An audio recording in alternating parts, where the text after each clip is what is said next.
Bueno, muy buenas tardes a todos. Vamos a cambiar un poco la temática. En la actual era de la globalización digital, las tecnologías de la información y las comunicaciones son un factor de transformación fundamental para el desarrollo económico y social de la humanidad. Esta irrupción de las TICs genera entonces el concepto de sociedad del conocimiento, que es de qué manera, digamos, justamente estas nuevas tecnologías irrumpen y provocan, digamos, cambios, profundos cambios en las distintas actividades que desarrolla el hombre. A partir de enero de este año, la Universidad Nacional del Litoral se incorporó como miembro académico de la Unión Internacional de Telecomunicaciones, UIT, que es el organismo especializado de Naciones Unidas en TICs. A partir de esta incorporación de la UNL en la UIT, Unión Internacional de Telecomunicaciones, se abren muchas posibilidades para que docentes e investigadores de esta universidad y, por qué no, graduados de distintas disciplinas puedan incorporarse en las distintas comisiones de estudio de la UIT. Y las temáticas son muy variadas, desde aplicaciones de las TICs a la educación, a la industria, a la producción agropecuaria, a la medicina, al medio ambiente, a un sinnúmero de áreas disciplinares. Nos visita hoy Enoch Aguiar, justamente para disertar sobre los desafíos del futuro en la sociedad del conocimiento. Voy a sintetizar los principales antecedentes de Enoch. Enoch es abogado, se recibió en Francia, es diplomado en Economía y Finanzas del Instituto de Estudios Políticos de París y máster en Dirección de Empresas del Instituto de Altos Estudios Empresariales de la Universidad Austral. Es especialista en comunicaciones y políticas digitales. Se desempeña desde 1985 como consultor, académico y funcionario público. Fue secretario de Comunicaciones de la Nación entre 1999 y 2001. Durante su gestión como secretario se estableció el marco regulatorio de telecomunicaciones en nuestro país. Fue además director de la Comisión Nacional de Telecomunicaciones entre 1993 y 1995 y además durante la década del 80 fue asesor de la Secretaría General de la Presidencia de la Nación, del Consejo de Consolidación de la Democracia y de la Secretaría de Información Pública de nuestro país. Es profesor titular de la carrera Comunicación Social desde 1989, es experto del BID y del Banco Mundial. En los primeros años del siglo XXI ha trabajado en el desarrollo de normativas y regulaciones que son de aplicación en países latinoamericanos como Paraguay y Bolivia, por ejemplo. Bien, dejo a Enoch en uso de la palabra para su disertación. Adelante.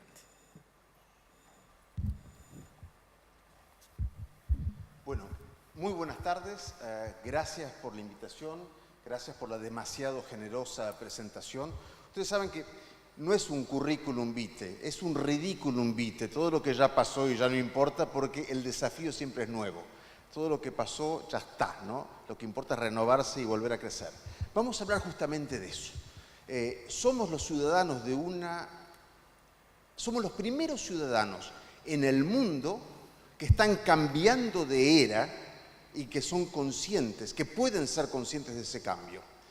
Hay mil maneras de dividir la historia, me gusta dividirla en tres, que son la era agrícola artesanal, desde los primeros cultivos y el primer hombre que hizo una masa y después una espada de bronce y una de acero hasta las armaduras del medioevo.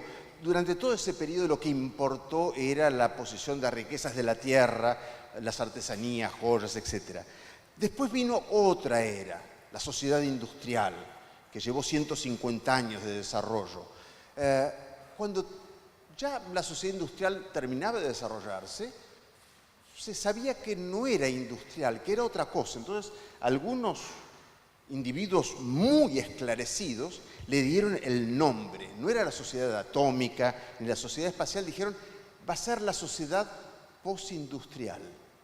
Patético, eso sí que es una confesión de ignorancia. Como no sé qué va a venir después de la sociedad industrial, digo, es la sociedad que viene después de esta. Eso es todo el nombre que le pongo. O sea, viva la perplejidad.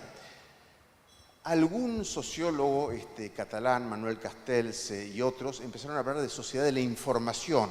Respeto muchísimo ese término. Aún más, los programas de la UIT, de la Unión Internacional de las Telecomunicaciones, hablan todavía de sociedad de la información, pero la información es algo que puede estar en la biblioteca de Alejandría o en un fantástico data center, ¿no?, con infinitos archivos. Pero yo conozco mucha gente muy bien informada y absolutamente estúpida en la manera de tratar la información. Así que tener información no importa. Lo que importa es la inteligencia con la cual uno trata la información. Por eso me gusta mucho más decir que es la sociedad del conocimiento. Si tuviera que definir la sociedad del conocimiento, en dos palabras diría son inteligencias conectadas, inteligencias en conexión. Después debatiremos si son inteligencias nada más que humanas o también inteligencias artificiales. Inteligencias en conexión. No es la conectividad que permite... No, son las dos cosas. Alguien inteligente que no escucha al otro, aunque tengamos una idea diferente, querido amigo. Si uno no se escucha, si uno no trabaja en equipo, si uno no se complementa, está en el siglo XX. Si uno entiende que el saber se ha difundido de manera extraordinaria, que todos, si empezamos a trabajar en algo, de ellos tres, aunque trabajen en el mismo tema, cada cual lo verá de un ángulo diferente, buscará algo, verá en ese universo infinito de Internet una cosa que no vio el otro y tendrá que aportarlo. Nadie es autónomo y autosuficiente. Todo lo que tenga que ver con el avance, con el desarrollo, con la capacidad dinámica de entender, no está en uno solo, está en el constante entrenamiento de hablar con el otro, buscar lo mejor que hay en el mundo, apropiarlo, para modificarlo, no para imitar nada, pero digamos, sociedad del conocimiento, el conocimiento hecho persona, encarnado por alguien. Y decía que somos ciudadanos con mucha suerte, porque la verdad, ¿qué hubiera dado un gran señor feudal o un rey si alguien le hubiera dicho, rey, tengo el secreto de cómo triunfar en la nueva sociedad industrial? Oro le hubiera dado, terrenos, digamos, condados. Hoy en día, pero no se dio, fue una transición lenta, no se sabía lo que venía. Hoy en día estamos ya, la era del conocimiento ya empezó y tiene unas reglas, tiene unas maneras de realizarse y tiene una manera de avanzar y ya sabemos lo que va a ser. Tenemos alguna idea, tenemos alguna idea de su dinámica, no exactamente lo que va a ser. Pero todos ustedes son graduados.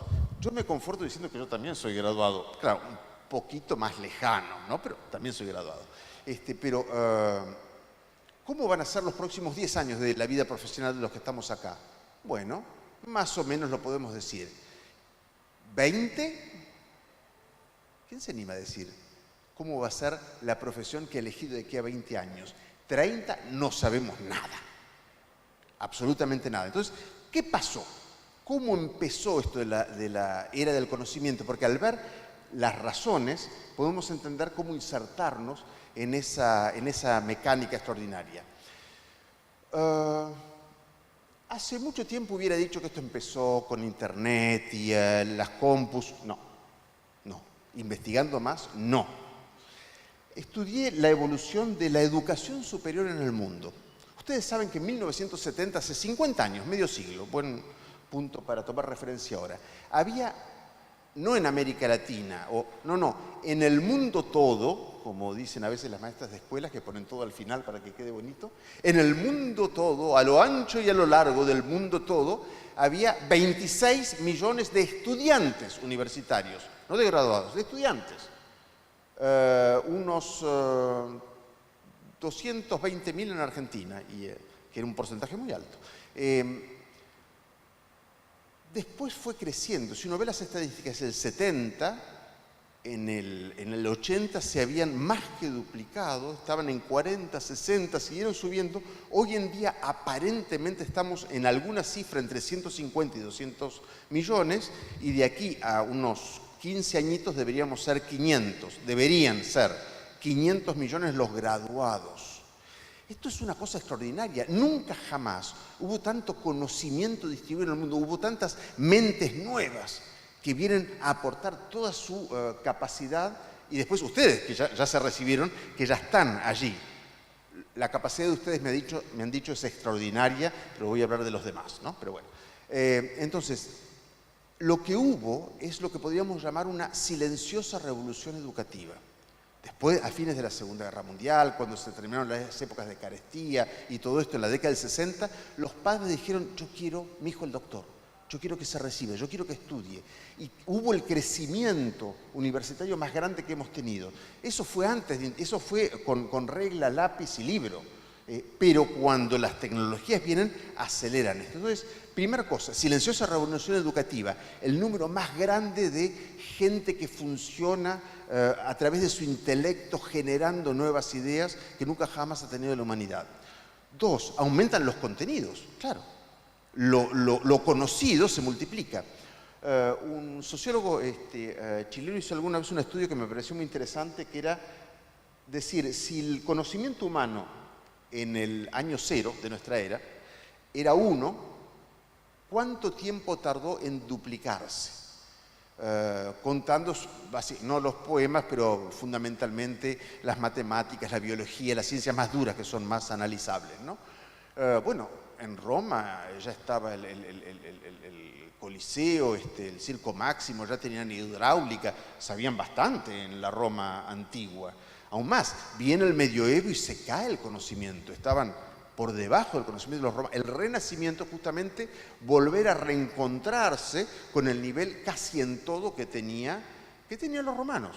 Aún más, si uno ve la pintura, en el 1500 empiezan a tener formas, ya no son estatuas rígidas góticas, empiezan a tener formas que se encuentra uno en los frescos de Pompeya y Herculano, de los romanos, o sea, Renacimiento.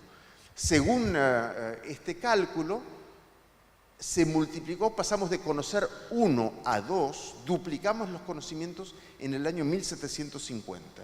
1750 años con sus altibajos para que el conocimiento humano pudiera llegar más allá, se multiplicara por 2. Según sus mismos cálculos, que están bastante bien, tardamos en duplicarlos de nuevo 150 años. Después 50. Ahora estamos levemente por debajo de 5. Cada 5 años el conocimiento se duplica. A ver, el teorema de Pitágoras sigue siendo el mismo y las reglas matemáticas también, pero digamos, todas las aplicaciones, las capas nuevas de aplicaciones se dan vuelta. Yo que vivo en el mundo de las telecomunicaciones lo sé por mi propia industria. Fíjense, ¿se acuerdan los celulares? Año 2002 apenas si mandaban texto, 2G. En el 2008, 2009, 3G, Internet. Después, 2014, 4G, ahora 2020, 5G. A cada vez se tiran todos los equipos que hay ahí en las torres, se reemplaza por nuevos porque los nuevos son de 16 a 40 veces más potentes que los anteriores. ¿Ustedes creen que a los empresarios les gusta tirar fierros y reemplazarlos por los otros? No. Si los pudieran tener 20 años y seguir haciéndolos rendir, lo harían. ¿Por qué lo hacen?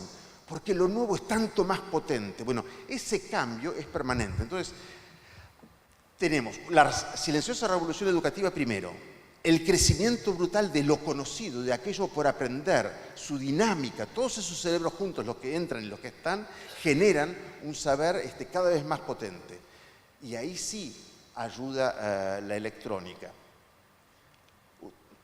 No sé, a ver, ¿quiénes se acuerdan qué significa la ley de Moore? ¿Saben qué es la ley de Moore? Moore es uno de los 3 fundadores de Intel, una empresa muy tontita, chiquitita, que hace unas cositas que sirven para las computadoras. Intel 5, Intel 7, Intel Inside. Bueno, Gordon Moore, que es un señor robustito, así, un caretón, bien yankee, cachetón, en el año 64 predijo lo siguiente, 6-4, al inicio de todo, dijo, los chips, o sea, las unidades de procesamiento que tiene de todo sistema informático, van a multiplicar por 2 su capacidad de almacenamiento o de procesamiento cada 18 meses. Cada 18 meses, por 2. Hoy en día una compu normal tiene más o menos 8 GB, ¿será de memoria RAM? ¿Puede ser? Acá tengo un individuo adelante, lo vamos a utilizar de cobar. ¿Cuánto te parece que va a ser la capacidad que vas a comprar de una compu de aquí a 27 años?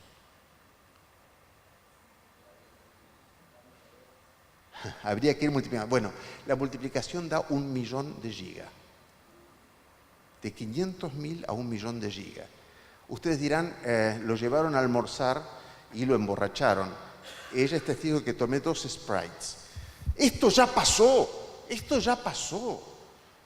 Me entenderán los que tienen algunos años más, las damas son todas increíblemente jóvenes y lo van a entender. Yo fui en el año 91, 90, el feliz titular, poseedor de una Commodore 128, no la Commodore 64, la 128. Y me sentí muy bien, creo que la tuve hasta el 93, no sé si 94. 93 seguro. 128 kilobits. Pues, verde, negro, bueno, fantástico. Ahora, en este momento, si hacemos 8 millones de bits dividido 128, me da un crecimiento de más de 60.000. A mí ya me pasó, esa es la historia. Cuando uno va multiplicando, es como el cuento del granito de arroz en el casillero de ajedrez, ¿no? Cuando uno va multiplicando por 2, los crecimientos exponenciales son brutales. Esto ya está pasando, ya sucedió. Si multiplico los 8 bits por 60.000 y le pongo un añito y medio más, ya llegué al millón. Y esto es esta ley de Moore, no es una ley, es una predicción. La predicción de Gordon Moore no solamente se viene ratificando, sino que en este momento la curva está levemente por arriba. Está un 30% por arriba y sigue creciendo más. Es por eso que hace muy poquito, hace unos años, 6 años es muy poquito, The Economist sacó un artículo de una página en donde decía cuáles eran las tecnologías que se iban a conocer en el 2015, 20, sí, un poco más, 15, 20, 25, 30, 35, 40, 45, 50.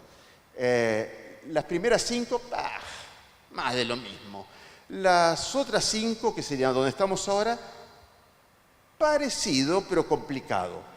En el 2040, decían, estamos ahí nomás, 20 añitos. Ustedes están en el apogeo de su desarrollo profesional.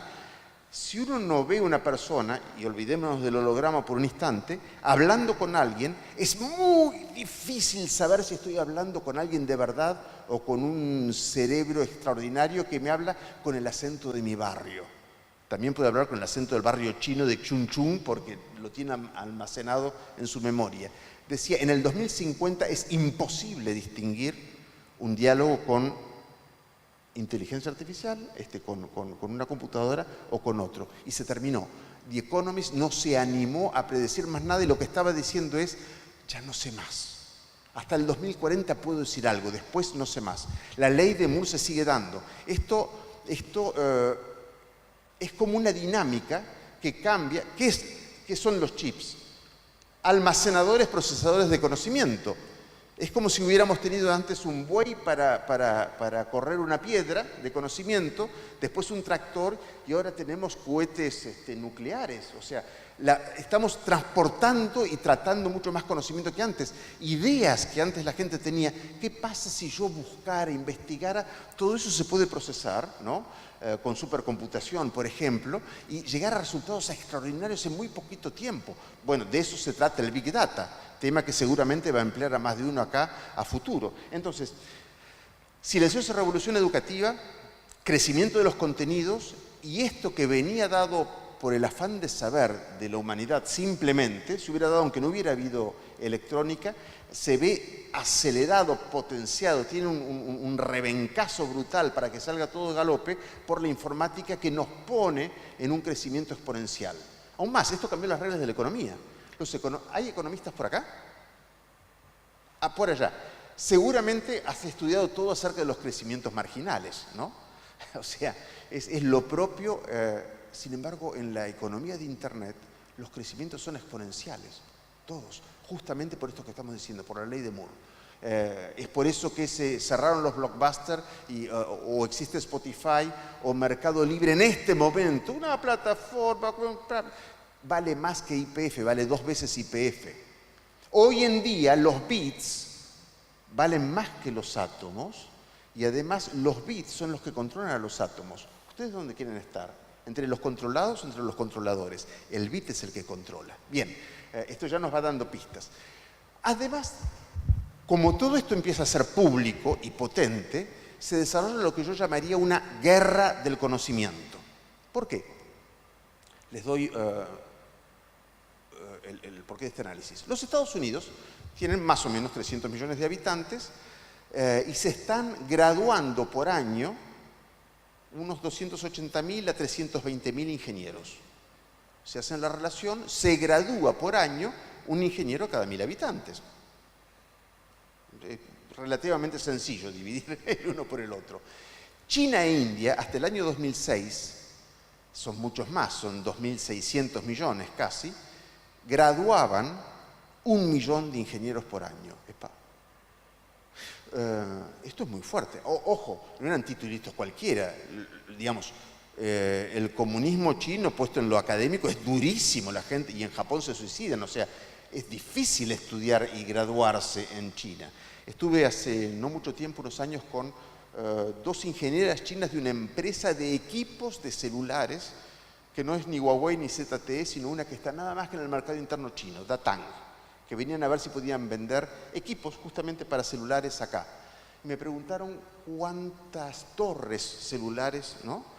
Cuántas radiobases celulares tenemos en el país, y le dije, estamos alrededor de 16, 17.000. Ah, nosotros instalamos 20.000 por mes en China. Bueno, su empresa tiene 25.000 empleados, de los cuales casi 13.000 están en investigación y desarrollo. No sé si les suena. Se dice que una empresa es de alta tecnología cuando el 20% de su gente está en investigación y desarrollo. El 50%, levemente por abajo, por arriba, es una monstruosidad. En aquel entonces, hace más de 5 años, estaban pensando en generar los estándares tecnológicos para el 5G que recién ahora está. Seguramente en este momento deben estar en el 6G y yo no sé cómo es. Pongan 6G en Google, no van a ver nada. Todavía no hay nada, porque está siendo creado. Es demasiado. Lo que va a pasar de aquí a 5 años no tiene ni siquiera un textito en Google. Lo intenté hace poquito. Si alguien lo encuentra, que me lo diga, por favor. Pero, digamos, esto está pasando. Ahora, entonces les decía, China e India, 1 millón de graduados, no estudiantes, graduados universitarios, ingenieros, por año. Ahora, eso fue, les dije, en el 2006. Ahora, en el 2019, China ha superado 1 millón de ingenieros año. Está en una relación casi de 1 cada 1.000. En Argentina, ¿cuántos ingenieros se gradúan por año? 9.000. Informáticos, seguramente 4.000, 4.500. Es lo que dice la CESI, la Cámara de Empresas de Software. Suponiendo, tomemos los 9.000 sobre 44, 45, ¿cuánto es? Una quinta parte. Si la Argentina quisiera estar a la altura de aquellos que están ya en la lucha y generando, que están en su ritmo normal de desarrollo de cerebritos, tendríamos que multiplicar por 5. Lo lógico, si uno está atrás, es que uno intente acumular más, que estemos por 60, hagamos un gran esfuerzo y después ya recuperemos los 45.000 por año para acompañar. Pero tenemos un retraso, ¿no? un retraso de 1 década, de 2 décadas en generación de expertos en tecnología. Yo no soy ingeniero, como bien dijeron, vengo de economía, dirección de empresas, derecho, pero me interesa muchísimo que haya mucha inteligencia tecnológica. De la misma manera, a mí me encanta manejar y muy rápido. Hice un poquitito de Fórmula 3, nunca competí, pero probé en Fórmula 3, probé en karting, no sé nada de mecánica. Pero como me gusta ir muy rápido, me encanta que haya mecánicos que hagan unos autos fantásticos. Entonces, lo que necesito para los poetas de la Argentina, los historiadores, los informáticos, los que tienen ideas, para todos es que haya muchísimos mecánicos del conocimiento.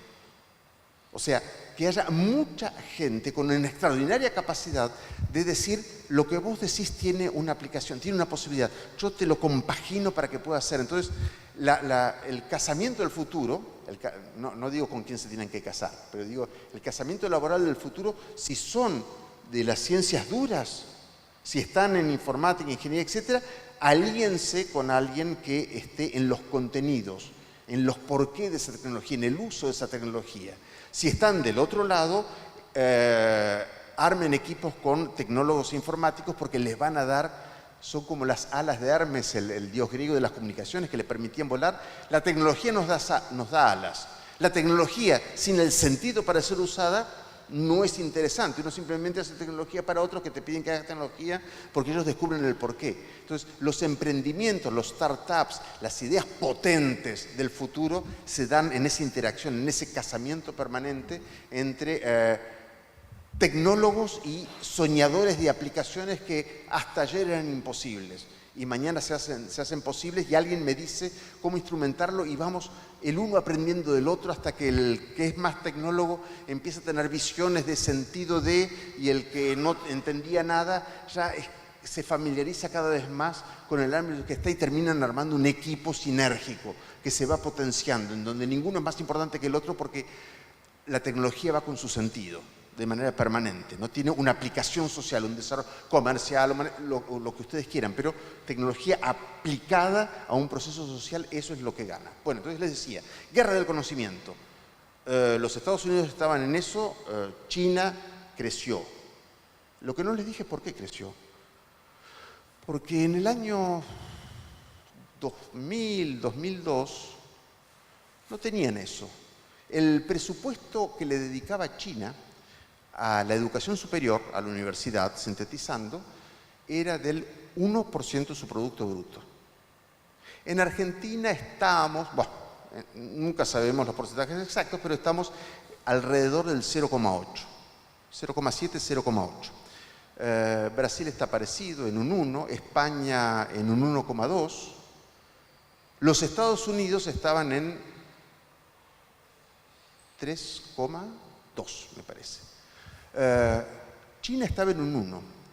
Decidieron, alrededor del año 2003-2004, pasar el presupuesto universitario a un 4% del Producto Bruto. Subir 3 puntos. ¿Lo podemos traducir a la Argentina en términos económicos? El Producto Bruto de la Argentina es de 500.000 millones de dólares, más o menos. Depende de la cotización de hoy, pero bueno, digamos que estuviera ahí. 3 puntos del producto serían 15.000 millones de dólares. ¿Ustedes ven el Parlamento Nacional votando una ampliación presupuestaria para la educación superior de 15.000 millones de dólares? Bueno, es lo que, no lo hicieron de un saque, lo hicieron de a poco, pero lo hicieron centralizadamente. Y eso explica que hoy en día estén con 1 millón de ingenieros. Y esta ingeniera china que hablaba me decía, me caló, mirá, la sigo citando después de más de un lustro. Nosotros no queremos más que se hable de Made in China, hecho en China. Nosotros, nuestro plan de nación es Created in China.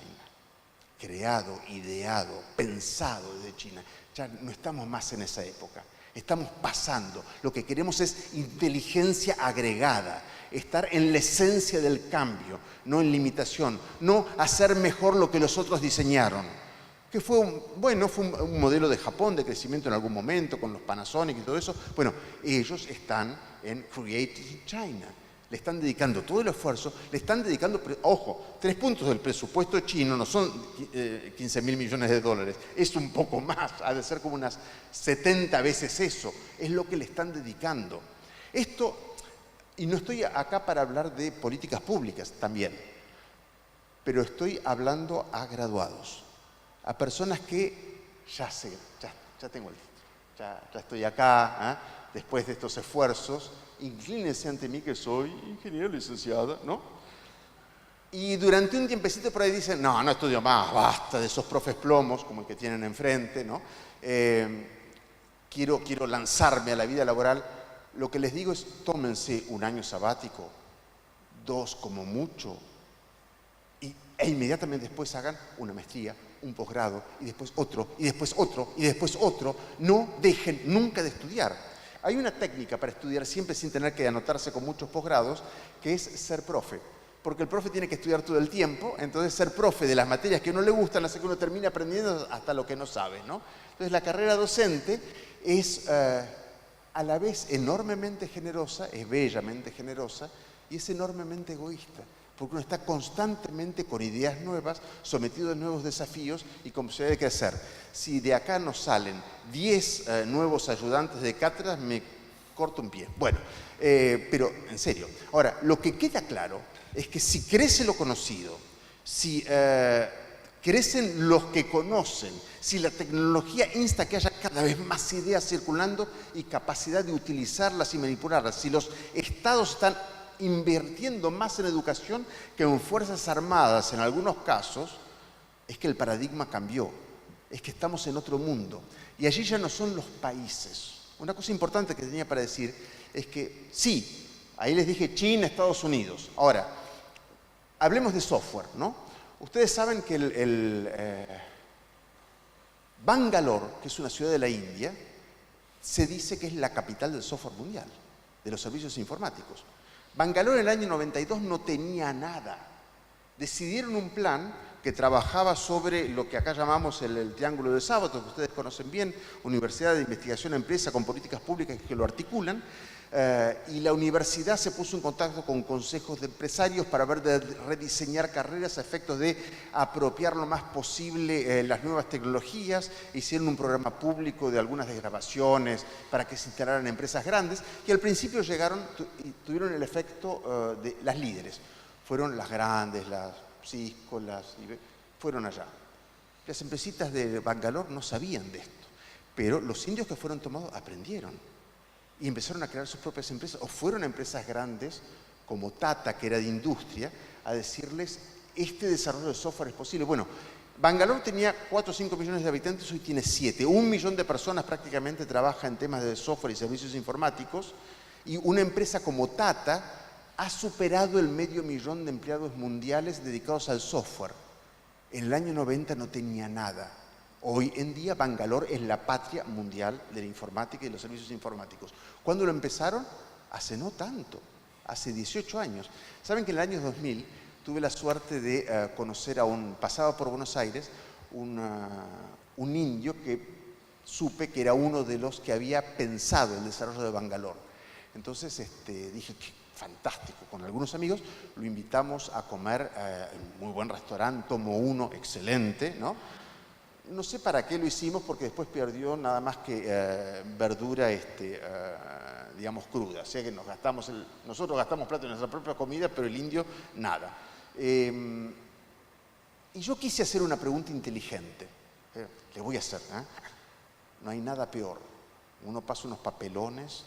Entonces le pregunté, yo quisiera preguntarle si en Bangalore algo de su cultura o de su idioma, porque puede ser un dialecto, tiene una construcción o reglas gramáticas, o si hay algún juego que haya como predispuesto más a Bangalore que otras localidades, porque no fue Calcuta, no fue Nueva Delhi, fue Bangalore, que es un estado más bien poco importante de la India, ¿no? 7 millones allá, que son 1.200, 1.400, no es nada. Y él me dijo con una gran sonrisa, una sonrisa, dije mal, quieta, apacible, pero se ve que él se estaba sonriendo por lo que yo le preguntaba. Y me dijo, Bangalore no tiene nada especial. Somos un lugar más de la India. Tenemos la misma pobreza, tenemos el mismo analfabetismo, pero lo que pasa es que iniciamos un plan y lo seguimos aplicando siempre. Y fue cierto. Cambiaron los gobiernos locales, de la ciudad hasta del Estado, que no sé cómo se llama el Estado, es imposible de recordar, siguieron.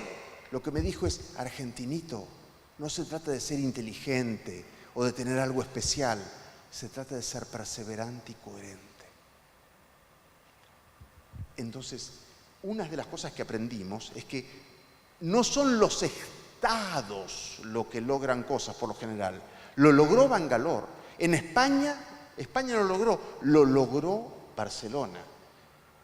Israel es un caso específico, pero hay una hipótesis de guerra y es un estado bastante chico. Irlanda también es un estado bastante chico, pero por lo general en las ciudades se da. Yo suelo decir que en Argentina la única ciudad del siglo XXI, la que saltó al siglo XXI, es Tandil. ¿Por qué Tandil? O sea, tienen quesos, charcutería, un lago, 2 golfs, la Posada de los Pájaros, una piedra movediza que es trucha porque es de Tergopor, hace rato que se cayó la otra y nos la muestran. O sea, ¿por qué Tandil? Porque un loco conocido, en la informática, Ernesto Krauchik, tenía una empresa de informática, vendió bien, se fue con su mujer a Bangalore a fines del 99 a estudiar este proceso, volvió y habló con la gente de la universidad que tiene un campus allí en Tandil, que tenía una carrera de informática, para proponerles el generar un acuerdo para potenciar a los informáticos y armar un espacio en el campus para startups, etc. Del Triángulo de Sábato había 2, universidad y empresa, porque el municipio de Tandil se enteró como 10 años después de que esto pasaba. Pero bueno, esto en el 99 se estaba hablando esto. En el 2007 ya había casi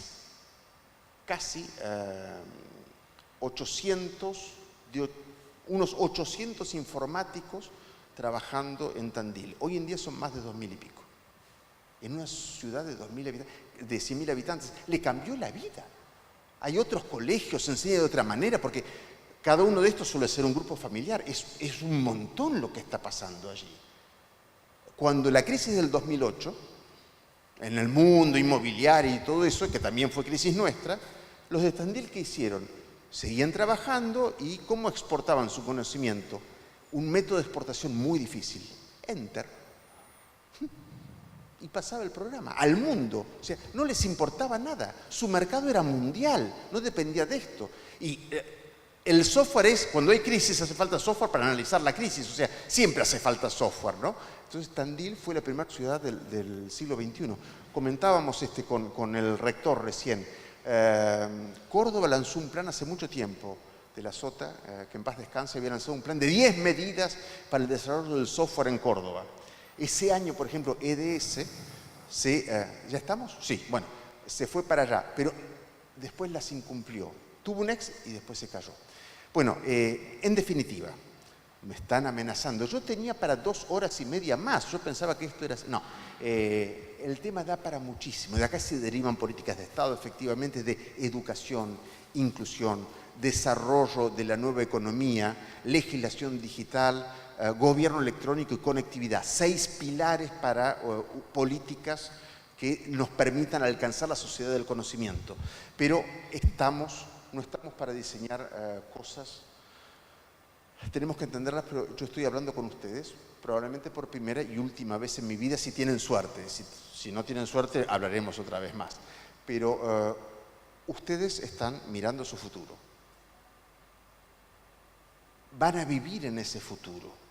Esto los puede aplastar, o si lo toman a tiempo y lo entienden, puede ser un punto de apalancamiento espectacular. Se hacen esta mezcla de contenidos y tecnologías y constantemente están no mirando lo que les piden, sino mirando lo que sucede. Lo que sucede es mucho más fuerte que todo nuestro entorno. A veces podemos llegar a tener entornos mediocres, no importa. El mundo está avanzando en enorme velocidad y en algún momento se borran todas las fronteras. Estamos en la sociedad del conocimiento. Lo que les deseo es que con alegría, con ansias, con espíritu de aventura, abran la cabeza para crecer y crecer y crecer aún más, y que el 2040 los encuentre, el 2050 los encuentre bien montados, a pleno galope, diciendo que este siglo fue para que ustedes exploten, crezcan y sean verdaderos protagonistas del siglo XXI. Gracias. Muchas gracias.